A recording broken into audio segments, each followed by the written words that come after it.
Hello, j'espère que vous allez bien. Je suis ravie de vous retrouver aujourd'hui pour un nouvel épisode du podcast Focus Transition.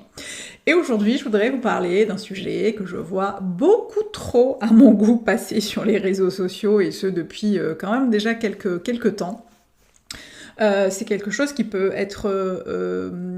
reçu de manière, comment dirais-je, au premier degré, hein, c'est-à-dire que c'est quelque chose qui peut être vite mis en application par certaines personnes qui ont vraiment envie de changer de vie, qui ont vraiment envie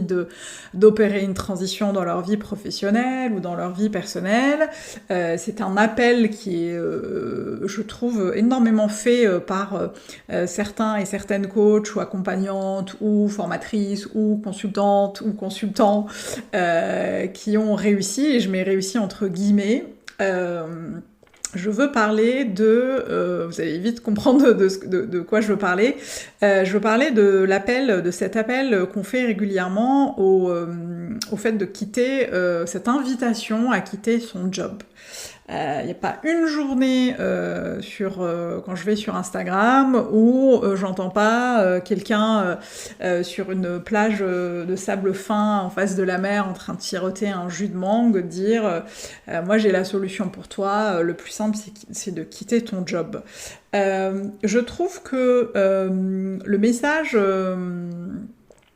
peut être inspirant si en tout cas la personne a vraiment fait une belle transition, qu'elle est là où elle a envie d'être, qu'elle est là qu'elle bosse avec les personnes avec qui elle a envie de bosser, qu'elle se sent bien là où elle est. Je trouve que ça peut être effectivement un message qui peut être inspirant. Je sais que c'est des messages qui ont pu m'inspirer dans le passé, hein. Il y a quelques années, je me disais waouh, mais c'est génial, moi aussi je veux quitter mon job. Mais en même temps, je trouve que c'est quelque chose à double tranchant parce que les personnes qui diffusent ce message à large échelle ne connaissent pas votre situation, ne connaissent pas votre activité, ne connaissent pas vos contraintes, que ce soit des contraintes personnelles ou professionnelles. Elles ne savent pas si vous avez un crédit pour un investissement immobilier, elles ne savent pas si vous avez des enfants, elles ne savent pas si vous avez des personnes, par exemple, malades qui sont à charge, elles ne savent pas que vous devez envoyer de l'argent, par exemple, au pays, hein, quand on a une famille qui est à l'étranger et qu'on accompagne financièrement. C'est des personnes qui envoient un message genre presque universel en mode allez quitte ton taf, démissionne ou tu te barres et tu crées ta boîte, tu verras ça va aller mieux. Je trouve que le message peut être parfois dangereux parce que ça veut dire qu'il faut pas se préoccuper des conséquences de nos actes, qu'il faut pas s'y préparer. Je suis pas en train de dire qu'il faut pas quitter son taf si on n'est pas bien, je suis en train de dire qu'il faut s'y préparer, qu'il faut parfois être accompagné, qu'il faut parfois anticiper un certain nombre de choses en fonction, encore une fois, de sa situation personnelle et professionnelle, et qu'il ne suffit pas de dire je me barre pour que les choses se règlent comme par magie. Donc je comprends encore une fois que ce soit quelque chose d'inspirant et qu'on se dit ah là là, mais j'aimerais tellement dire ça moi aussi. Dans quelques temps, mais je trouve que c'est un message à prendre vraiment avec des pincettes, parce que tout le monde,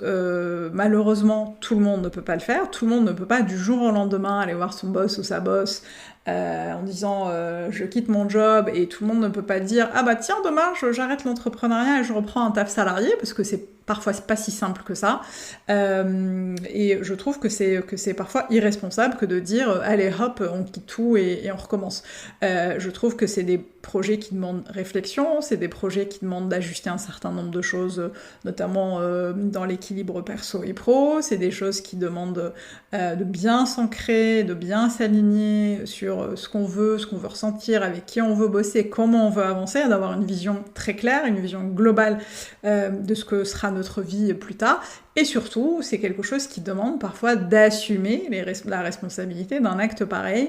et de toutes les conséquences qui vont avec. Donc oui, c'est bien, quitter son taf pour aller vers quelque chose de meilleur, je suis la première à accompagner mes clientes à le faire, mais c'est une transition qui est un peu plus complexe que juste de dire allez, je démissionne et je me barre. C'est parfois des temps qui sont plus ou moins longs pour y arriver, et c'est pour ça que je vous dis ça, parce que c'est important de ne pas culpabiliser aussi, de ne pas se dire « oh là là, j'y arrive pas, j'ai l'impression que tout le monde y arrive, mais j'ai l'impression que moi j'y arrive pas, parce qu'en fait j'arrive pas à quitter mon taf du jour au lendemain, j'arrive pas à faire développer mon entreprise comme je veux, ah là là, j'ai été obligée de retourner au salariat parce qu'en fait mon activité ne décollait pas comme je voulais, j'y arrive pas, je suis nulle, comment font les autres, etc. etc. » Les parcours entrepreneuriaux, les parcours de transition professionnelle de manière générale sont des parcours qui sont très différents d'une personne à une autre, qui sont très différents d'une situation à une autre, qui sont très différents d'une culture à une autre, qui sont différentes en fonction de nos bagages, de nos backgrounds, de notre développement personnel, et vous êtes toute seule sur vos rails, il n'y a personne devant, personne derrière, vous faites la course avec personne, si ce n'est avec vous challengeant vous-même sur certains sujets, donc il n'y a pas forcément à prendre ce message pour argent comptant en se disant ouais bah c'est ça en fait, mais oui bien sûr, non c'est pas si évident que ça, mais ça n'empêche pas de garder un message de fond comme quelque chose comme un espèce d'idéal vers lequel on veut tendre, mais prenez les choses avec réalisme, avec positivité, effectivement, mais avec aussi réalisme, parce que c'est ça qui va vous permettre de mettre en place les bonnes actions, les actions qui sont adaptées à votre projet. Et d'ailleurs, c'est là-dessus que moi je peux vous accompagner justement à mettre en place les bonnes actions, les bons leviers pour pouvoir faire une belle transition professionnelle. Mais voilà, l'idée c'est de garder en tête que c'est différent d'une personne à une autre. Je m'arrête là parce que je pourrais parler de ça pendant des heures. En tout cas, j'espère que ça vous a éclairé, ça vous a peut-être permis d'alimenter votre réflexion. Si c'est le cas, n'hésitez pas à me le dire en commentaire si la plateforme d'écoute de podcast le permet.